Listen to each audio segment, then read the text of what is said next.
കേരളം മറക്കില്ല ഈ മുഖം മരിക്കുവോളം.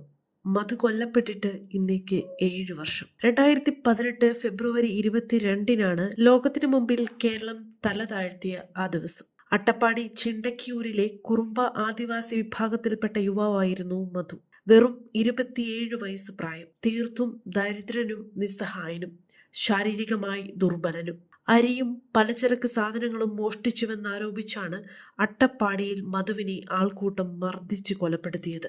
മധു മനസാക്ഷിയുടെ നൊമ്പരമാണ്. മനുഷ്യത്വം മരവിച്ചിട്ടില്ലാത്തവരുടെ ആദിയും. ഒരു നേരത്തെ ആഹാരം മോഷ്ടിച്ചതിനായിരുന്നു മധുവിനോട് ഈ ക്രൂരത ആളുകൾ കാട്ടിയത്. കൈ കെട്ടിയ നിലയിൽ ദയനീയമായി നോക്കി നിൽക്കുന്ന മധുവിന്റെ മുഖം ഉള്ളു പൊള്ളിക്കുന്നു. കേരളമാകെ പ്രതിഷേധത്തിയാളി. അന്ന് മധുവിന് നീതി തേടി മുദ്രാവാക്യങ്ങൾ ഉയർന്നു. പ്രതികളെ വേഗത്തിൽ പിടികൂടിയെങ്കിലും കേസിന്റെ മുന്നോട്ടു പോക്ക് സാവധാനത്തിലായിരുന്നു. സ്പെഷ്യൽ പ്രോസിക്യൂട്ടറെ നിയമിക്കുന്ന കാര്യത്തിൽ സർക്കാർ ആദ്യം അലംഭാവം കാട്ടി. പിന്നീട് 4 സ്പെഷ്യൽ പ്രോസിക്യൂട്ടർമാരെ നിയമിക്കേണ്ടി വന്നു. കൂറുമാറ്റങ്ങളുണ്ടായി. സംഭവം നടന്ന് 5 വർഷത്തിന് ശേഷം 2023 ഏപ്രിൽ 5-ന് കേസിന്റെ വിധി വന്നു. 13 പ്രതികൾക്ക് 7 വർഷം കഠിന തടവ്. 1-ാം പ്രതി ഹുസൈന്റെ ശിക്ഷ പിന്നീട് ഹൈക്കോടതി മരവിപ്പിച്ചു.